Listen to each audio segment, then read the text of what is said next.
I'm Amy Halpern-Laff. And I'm John Moscow. Welcome to Ethical Schools. Our guest today is Dr. Terri Bucci, Associate Professor of Math Education at Ohio State University at Mansfield and co-director of OSU's Mathematics Literacy Initiative, which changes the way K-12 math is taught. This is part one of a two-part interview. Welcome, Terri. Thank you. Thanks for having me. What is the Math Literacy Initiative? The Math Literacy Initiative started after work began on the Mansfield campus of Ohio State through a colleague in the math department, Lee McEwen. Lee and his wife, who is also a professor at Ohio State, but she's in history. Lee and his wife were asked to be part of the NSF grant for the Algebra project implementation. And they had one of the settings for that proposal was in Mansfield. So they worked with Mansfield middle school students, and then followed them through the years in high school, implementing the Algebra project work. At that point, it was YPP, which is the Young People's Project. That's an offshoot of the Algebra project. And that YPP project really kind of solidified the relationships and the engagement of the middle school students. And that was really cool because then that carried over. It was like after school and in the summer work, and that carried over then into the relationships in the high school. So what happened was things were working well. Students were doing well. Kids were enjoying mathematics. They were talking more in mathematics. They were engaging more. There was a real relationship developing between the teacher and the students throughout their high school. And the superintendent wisely said, why are we waiting until 8th grade before we do these things in the classroom? Why don't we do some things with kindergarten through 6th grade students? Because he was seeing what was happening with these students and how much more engaged they were, not only in their mathematics, but also just in school in general, and being more successful, having more agency. So my colleague Lee asked if I would work with them. And what happened was Nell Cobb, who has been with the Algebra Project for a long time, and Bill Crombie from the Algebra Project came to Mansfield and worked with us for a couple of years on kind of imagining and envisioning what the Algebra Project work would look like in kindergarten through 6th grade. So we started doing that work. That was about 2012. And what happened was just really exciting. The teachers traditionally, and this is a generalization, so this is not true for all, but traditionally, kindergarten through 5th grade, 6th grade teachers are very much focused on reading and writing literacies, and rightfully so. I mean, there's a lot of focus. That's when we start to read. That's how we decide whether or not reading is enjoyable. And so there's a lot of focus on reading and writing literacies. But what happened when we started working with K through 6 and using Algebra Project principles and pedagogy was the teachers became very much engaged in instruction in mathematics. And so it was no longer this field that they found inaccessible. They could access it.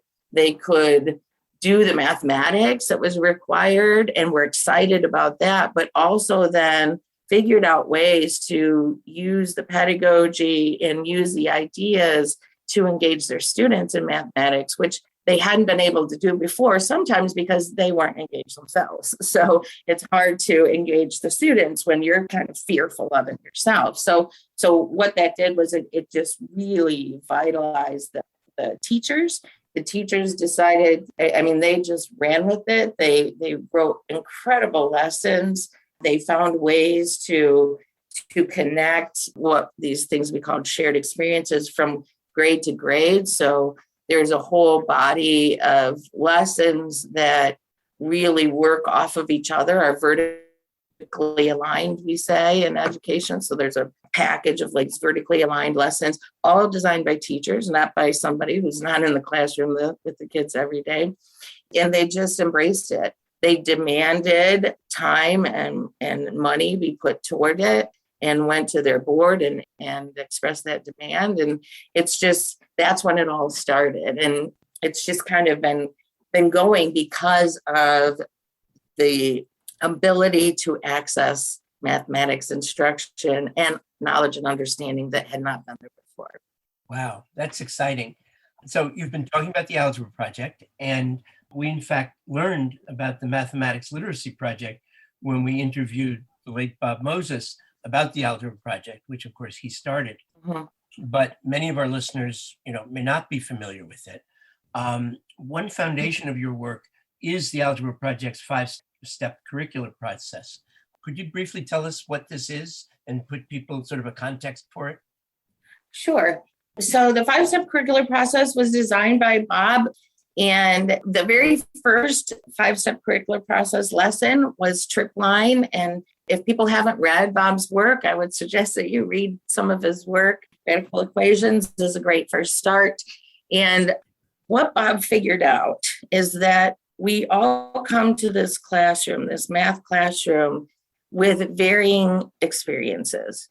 And one of the things that we know is that when we negotiate our understanding of new things, we have to discuss those things with other students. We have to be able to be in that same space and be able to talk about the same kinds of things. And we know that because we all come from different places, that's really not as easy as it seems in the math classroom. So the thing that he discovered was let's all have a shared experience. Let's do something that is designed to really get at the core of the concept that we're trying to talk about. Let's design an experience that we can all engage in. Because then if we can all engage in that experience, we have this kind of common language that we can use to describe it and to talk about it and to understand it a little bit deeper, because that's really what we want to do. What would be an example?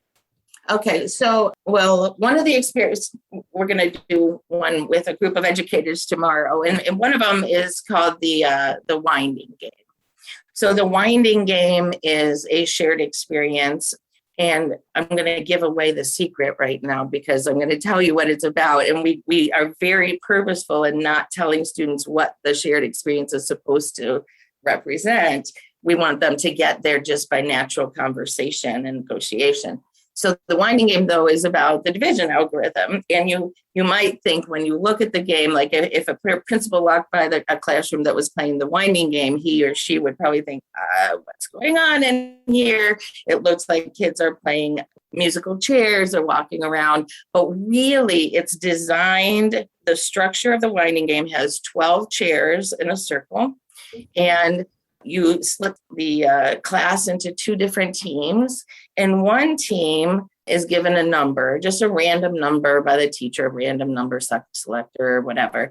And they have to show that number to the other team without talking, but just representing it on this circle. So let's say you have the number 49. And there are 12 chairs in this circle. And someone from the one team comes up and he wants to represent the number 49. So he or she gets up to the chairs and starts walking and walks around the circle once, and then walks around the circle another time and another time and another time. So he or she has walked around the circle 4 times and then goes to the first chair and sits down. And that's all he or she does. That's what that turn looks like. So what happens, though, is the other team then is just watching the student walking around the circle and whispering and hunching over. And you got them when they're hunching over and talking to each other. So they're hunching over and talking to each other and watching. And then they have to figure out, okay, what does that mean? So there's all kinds of things that has to come into this. What does that mean? What are the constraints? What was the start? Was the start a 0? Was the start a 1? We don't know all of those things, but we have to figure it out together. And so that team tries to figure out what the number is, and they make a guess, and then the other team lets them know if they were right or wrong. And then you take turns doing that 3 or 4 times in a group. And then when that ends, that is the end of the shared experience. There's no finality. There's no, okay, we just learned today, blah, blah, blah, blah, blah, blah, blah. It's just the shared experience. That's what we all engaged in for that shared experience. So that's the first step of the 5-step curricular process, is shared experience. And it might seem like it's a trivial activity, but that activity took hours and hours and days to kind of design. And it was designed by mathematicians to actually target this particular concept. So there's all kinds of mathematics that goes into even the design of a shared experience. And that mathematics that goes into the design for the shared experience is all done by teachers and educators talking about what it is that their students need to experience so they can connect with that concept. So that's that first stage. The second stage then, that actually second and third stages, we're talking a lot about communication. So one of the things that we want to make sure is that mathematics is accessible to all students. That's why we even have the shared experience. So we also want their communication of that mathematics to be accessible to them too. Well, we know that communication is accessible to the communicator, right? Because that's how he or she is communicating. They're using those words and terms to try to get their ideas across. So with the second step, which is called pictorial representation, students draw a picture of what they just experienced. And at first, when you talk about this pedagogy and use this pedagogy in a classroom, you're asking the student, okay, I want you to draw a picture of what we just experienced today. What was it like? And you might imagine the first couple of times they look at you with this funny look in their eyes, like, just tell me what you want me to draw. That's what the students want to know. Just tell me what are you looking for? What do you want? And it takes a little while for students to trust you when you say, no, I really just want to know what you're thinking about it. What's a picture that helps you to demonstrate to me what this experience meant to you? And so it takes a few times for them to really, oh, you really do want to know what I'm thinking about this. And so you get pictures sometimes, especially with elementary school kids, but this happens with college kids too. I use this in my mathematics courses. They draw pictures sometimes of the activity. They'll draw the chairs in a circle. They'll draw their friends with little dialogue boxes or dialogue bubbles. They'll draw all kinds of things. And then sometimes they get into like a representation that looks maybe a little bit like a graph, or sometimes it's what it means to them. That gets us off starting about and talking about it from their perspective, which is key. Then the third step is people talk. People talk is where the students use their own verbiage to talk about the events that just took place in that shared experience. So sometimes students will talk about the rules. So and oftentimes in the playing of this game, there's a big conversation and debate about whether or not the first chair is 0 or if the first chair is 1. That typically happens in the shared experience. There's that kind of debate. And I did this activity with a group of college kids, and we, on our norms, when we begin our classes, we do class norms. And one of those class norms is no violence. And people will laugh at it because of violence in the math classroom, but we got pretty darn close to it in my math course on college, just over a 0. But when you get people engaged in this activity, this shared experience is really theirs. They determine it. It gets passionate, and you can get passionate about 0s and 1s in a class if that's kind of how you've been like set up to engage with the word. Does a decade or a century start with 2000 or 2000? That's right. That's right. There are all kinds of.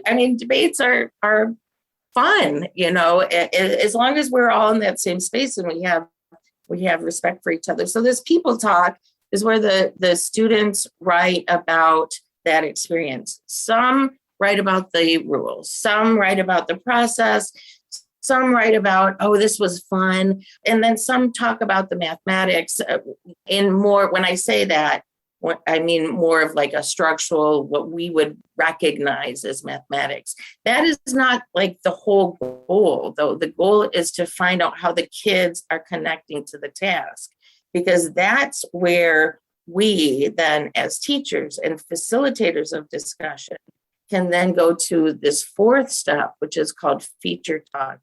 And in the feature talk, it's the responsibility of the instructor to facilitate that conversation around the ideas that the students and the terms that the students use, both when they were describing their picture to others, but also when they were writing. And so it's a kind of a job of finesse for the teacher. So the teacher knows, because when we create these shared experiences, the teacher knows what the primary ideas are going to be, what he or she wants to pull out from there. So in this case, the chairs are an important idea.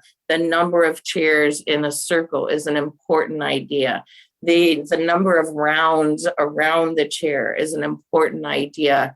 And then the number of chairs that the walker goes beyond one rounding is an important idea. So as an instructor, we know those things are the ones that we want to start pulling out. So when they have the pictorial representation and the people talk, we kind of are listening for, okay, what is my class? What is our class talking about and using for the term extra chair? Is it a leftover? Is it what is it? And then you adopt those kinds of terms. And then when you're in the feature talk, you say, okay, like Terry used extras and John used leftovers. And can we figure out what we want to use together as a class when we talk about this leftover part? And what we're really talking about, I'll step outside for a second, is that remainder. That leftover chair is a remainder when we talk about the division part. Now, we don't say that to the students, not even in this feature talk. We get them to talk about, what does it mean? When John says leftover and Terry says extra, what does that mean? And what term can we use for that? So it's this whole idea of negotiating our understanding together, but we're negotiating because of the shared experience in a common space. And that's what is missing in most math classrooms. And so then we go to that final step, which is the symbolic representation. And in the symbolic representation, that's typically where a traditional math class starts. We slap down a whole bunch of symbols and numbers and say, okay, memorize that this thing means this, and this thing means this, and this thing means this, and that has no continuity to the way that they're thinking about ideas. And so in this way, the beauty of this 5-step curricular process is that the symbolic representation comes directly from this experience and conversation and negotiation, and they have a true meaning for what these symbols are. And it may turn out that the symbol, as a matter of fact, in this case, the symbol might be a rotation. So it might be a kind of a bullet sign, a circle going from inside out. That might be the symbol for a round.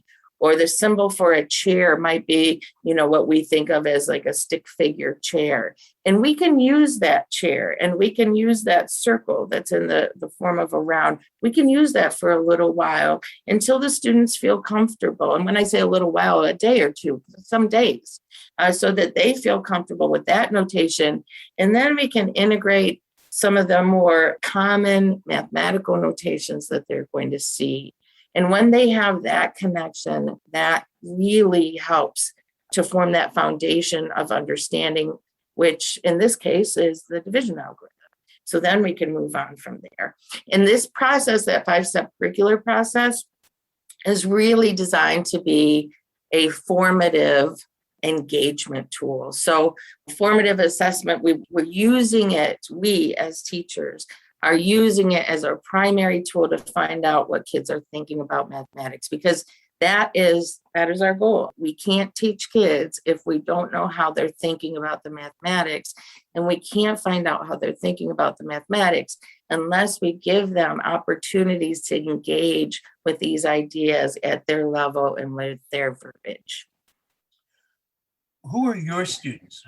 This is obviously a very different way of teaching math. So who are you teaching? Who is learning this, and how are they putting it into practice?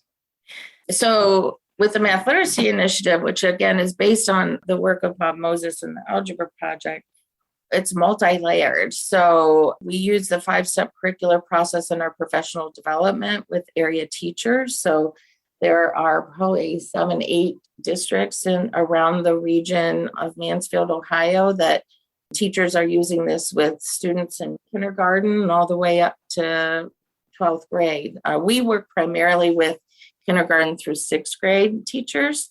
So that population is using this in our area. We also use it. We're fortunate enough to have Debbie Adams, who was one of the original Algebra Project high school teachers in the grant that I mentioned earlier. She was in Southern Illinois, and we were fortunate enough to get her on our campus. So now she teaches our math content courses for the students who are going to be teachers. So it's not only something that we use with professional development with in-service teachers, but we also use this process with pre-service teachers. So they take courses, content courses, where they're experiencing the 5-step curricular process from a student perspective. So they're feeling all of that connection to concept development that they've never felt for the most part before in their K-12 instruction. They're feeling that as a student. They're feeling the power that they get from having this accessibility to be able to talk about mathematical ideas and really have an understanding of it. That happens from the student perspective. Then they come to the methods class and we talk about it from a theoretical perspective. So why is it that we want students to talk about mathematical ideas? Why do students need to be able to use their own language to be able to connect with this? How do you do this? How do you make this happen in today's public school? Those are the things that we talk about then when they get to methods. So then they're placed in districts with teachers that have been to professional development. So they see what it looks like with kids. Too often, in higher education, when we talk about what things should or could look like in the classroom, we talk about it at the university, and then they go to the schools and they see the real deal on what school's like. And so we try to avoid that by placing students with teachers who are actually using this in the classroom and who engage with it and really see it as a way to provide opportunities, power and leadership and agency for their students. Terri, when you say you want all people to see themselves as mathematicians, what do you mean? What do I mean? Well, here's the problem. I'm going to tell a little story about Gordon Gee. He was quite a character. He was the president of Ohio State University. Great. He was with us for a while at Ohio State, then went away and came back, but really charismatic. Everyone liked him. And he came to Mansfield when Lee and Heather were starting that work at Mansfield High School with Amanda Clausen, the teacher. It was a pep rally, and he came to this pep rally, and we were talking. He was there to meet with the Algebra Project students because he wanted to see what they were doing in the classroom. And the first thing he said to this whole group of students was, I'm here to see what you're doing with mathematics. And I got to tell you, I was never good in mathematics. I could never do that stuff. And Lee and I just looked at each other and our mouths just gaped open. Here's this very successful man who just told everybody, you don't need to know anything about math. You can be as successful as me and know nothing about math, which if you really think about it, it's so not true. Like there are hoops you have to go through to be able to be in a position like he was in. And some of those hoops involve mathematics. So it's just this acceptable nature of someone saying, I can't do math. It's going to be debilitating to our culture. It's going to be debilitating to our country. If you think about it, no one would walk up to a group. He would never have walked into that group and said, I just don't read. I don't get reading. I'm not good at reading. I'm not a reader. No one would say that because culturally it's not appropriate to say something like that. It's okay to say that about mathematics, and we need to change that. And it's not the fearful person's fault that they feel like they're not good in mathematics. We are very good in education at making sure people know what they're not good at and what they can't do. And that's the cultural revolution that has to happen. We have to become more about what we can do than what is not able, that's not possible for us to do. Do you see people seeing themselves as mathematicians as an ethical issue? It's an ethical issue. I was thinking of that just because it really stuck in my head when Bob Moses said that he saw algebra as a civil rights issue. Mhm. And you were just saying how there has to be a cultural revolution in terms of how people, see math, but also when you just said that we're very good at teaching, at telling people what they're not good at. So I was just wondering, because our focus as a podcast is ethics, so we try to look at it that way.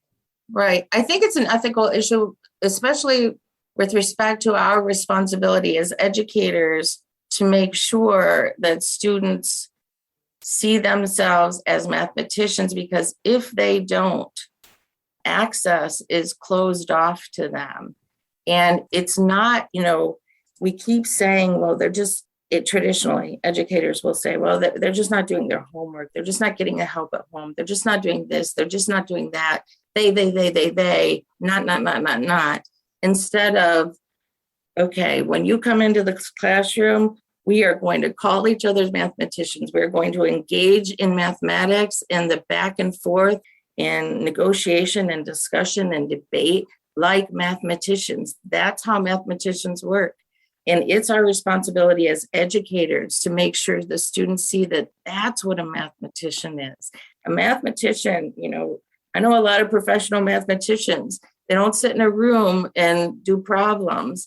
They will sit in a room maybe with colleagues, and I'll see them and they'll have their arms crossed across their chest and they're looking at the board, and they get up and somebody grabs the chalk and then somebody else grabs it back and they're trying to figure stuff out. That's mathematics. Mathematics is not sitting in a row, being quiet and doing exactly what someone else tells you to do. That is not mathematics. So I guess I do. I never thought about it that way as an ethical issue, but absolutely, it is an ethical issue. It is our responsibility as educators to make sure students see math as accessible. It's not important anymore just for the engineers and the math teachers. We have got to have a culture where we can both understand and do mathematics, but also where we can understand and negotiate and debate about big ideas, whether those big ideas are in the math classroom about whether it's a 0 or a 1 on the first chair, or if those big ideas are about whether or not we're going to put money into after school programs, or whether or not we're going to demand that teachers do X or Y or don't do X or Y. Terri, how would you define being good at math? Well, I think that definition is individual. So I think society defines being good at math as getting grades. And in many of today's math classrooms, that means being subservient in the math classroom. It means sitting in your chair with your mouth closed, not having to do something many, many times, but getting it on that first try. And that is what I think the general public's perception of being good at math is.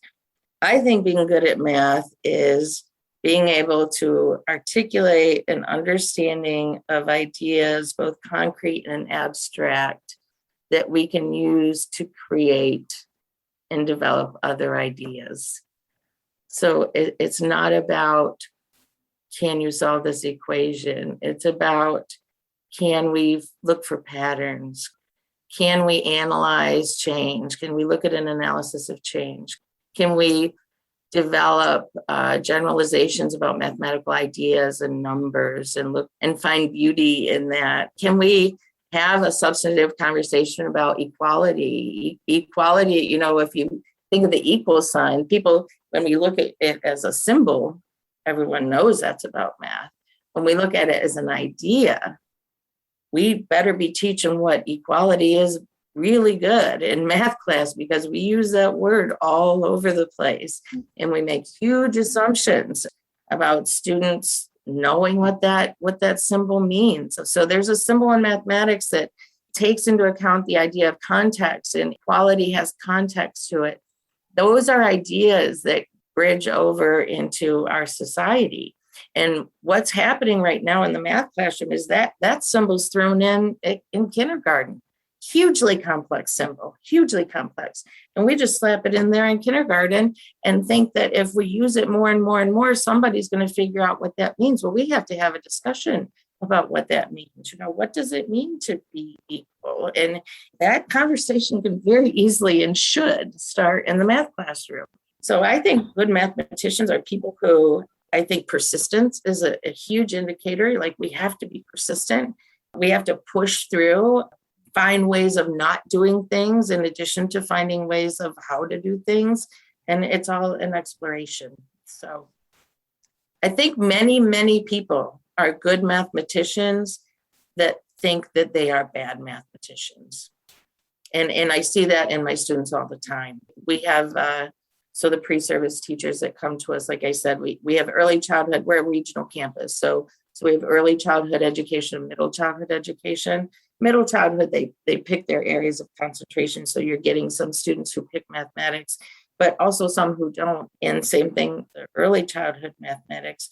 But by the time they go through this experience of being a student in an algebra project classroom in Debbie's class with their content courses, then they come to methods, and then they see what's happening in the classroom with kids really being engaged with mathematics and their words being honored in the mathematics classroom and their ideas being honored in the mathematics classroom. And by the end of that methods course, because of all of these things they've experienced, they say, oh, I could have taught math. I have so many middle childhood students that need like pretty decent math to get into middle childhood. They'll say, oh, I wish I would have known this before. I could have done this. And, that would be true of just the general population. In my opinion. And it's interesting, when we were talking earlier, we're talking about saying that many students are being abused in math, in traditional math classes. Could you elaborate on that a little bit? I think you've obviously been leading there. So being abused in the math classroom, it's institutionalized, actually. So it's all about, when you think about the math class, and like if we just ask anybody, think about your math class, what would you say? It's almost always rows and straight lines, a teacher up at the front, he or she gives you answers to questions that you were supposed to have done the day before at home with no teacher, and then moves quickly on to the next topic that we're supposed to be really like engaging with, but it's not engaging with because we can't engage because we have so much that we have to cover throughout that year that we have to just go from topic to topic to topic to topic. And I'm sorry, but if you didn't understand that, we just have so much to do and we have to move on. And it's just this happening over and over and over for 12 years, being stuck in these rooms, not being able to all of the time. Now, there are some great math teachers. There are some really good math teachers, but not being afforded the opportunity to engage with the content, to talk about what equals means, to talk about what these ideas mean. So that idea of negotiating, understanding, I say it all the time, but that is a piece of mathematics that has to be there for students to better understand. They have to be able to talk about it. And in order to be able to talk about it, they have to have some kind of experience that is connected to it. And what we know is that the design of today's public school is on performance, on this outside high stakes assessment that could have something to do with the kids, but could not. Like they're not really involved in that task. They just are, it's a summative assessment that says, yes, you're good, or no, you're not good, from some outside power source. And then we also, in the realm of mathematics instruction in today's K-12 schools, restrict access to mathematics. So Only the upper kids can take algebra as a fresh or as a eighth grader. Only these kids who are in this class, who oftentimes, they're also in other classes that put them in this class, whether that's like some kind of special after school, if they're engaged in band or something, they get put. So there are all these things that go into who gets into what math class. And that math class in junior high or middle school determines the success or failure of that student in higher education, in workforce development after. It has huge implications on these students. And so instead of trying to figure out, hey, these kids are really good according to what we say really good in math is, so we're going to give them some opportunities. We need those opportunities have got to be there for all students. The problem is it takes work to figure out how to connect with all students in mathematics. That's a lot of work. It's a lot of release of power from the teacher in the classroom. And that release of power is learned just like the trust of a student in their teacher is learned. So if that teacher is in a district where they don't even have the power to talk about how their classroom is going to be run, because that's determined by the people who hold power over them. And so that power structure is just compounded and compounded. Right now in the state house in Ohio, they're debating tomorrow the critical race theory ideas that are going around. It's appalling. And so instead of saying, oh, let's open up academia, let's open up these ideas of understanding and knowledge, not just in math, but in everything. We have to open these ideas up. We have to talk about them. Instead of doing that, in one of these bills, it even says that you cannot compel teachers to discuss current events that might be controversial. What? Are you kidding? So you're saying you can't have people discuss ideas? To what end? What is the purpose of this? We know the purpose. The purpose is power control, and that's how people who are oppressors maintain their role. And they do it in sometimes very obvious ways, like this bill. It also says in this bill, you can't organize. So we can't ask teachers to teach kids how to organize themselves for anything. So if we can't organize, if students don't learn how to develop their own agency, my goodness, what are they going to do when they get out of school? Well, they're going to do exactly what those in power want them to do. They're going to stay in the straight lines, and they're going to sit in their seat, and they're not going to say anything. And so there's a great deal of blending between power and control and structures in the mathematics classroom and outside and in the wider arena of education. I have to say one more thing about that bill.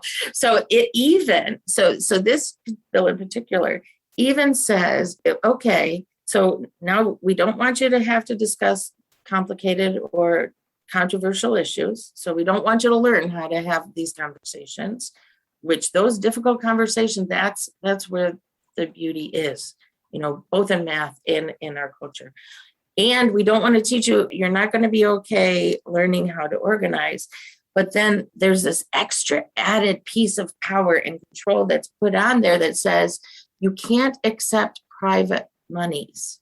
Now, why would they put that one on there with those other two? That is really to just even more kind of crumble in on the spirit to find solution. So what they're saying is, even if you find another solution strategy, you find that you can get funds or money from someplace else, we're going to say just right off the bat, you can't do that either. So it's about power, it's about control, it's about limits and lack of access. And we need to, in education, both math and otherwise, we really need to wake up, because what's happening to our students in our schools is criminal. And if we have to demonstrate to our students that act of organizing, that act of, this isn't okay. This isn't okay. We need to change it. How do we change it? And in the math classroom and in algebra project classroom, it's all that is baked in. It's all about how do we talk about things. We talk about zeros and ones, but that baked in, here's how we have complicated discussion is all there. And they learn it in that context so they can use it. Thank you, Dr. Terri Bucci, of the Mathematics Literacy Initiative at OSU Mansfield campus. And thank you, listeners. We'll continue our conversation with Dr. Bucci next week. If you enjoyed this podcast, please share it with a friend or colleague. Subscribe wherever you get your podcasts and give us a rating or review. This helps others to find the show. Check out our website, ethicalschools.org, for more episodes and articles, and to subscribe to our monthly emails. We post annotated transcripts of our interviews to make them easy to use in workshops or classes. We also work with consultants to offer customized SEL programs with a focus on ethics for schools and youth programs in the New York City and San Francisco Bay areas. Contact us at hosts@ethicalschools.org. We're on Facebook, Instagram, and Twitter at Ethical Schools. Our editor and social media manager is Amanda Denchi. Until next week.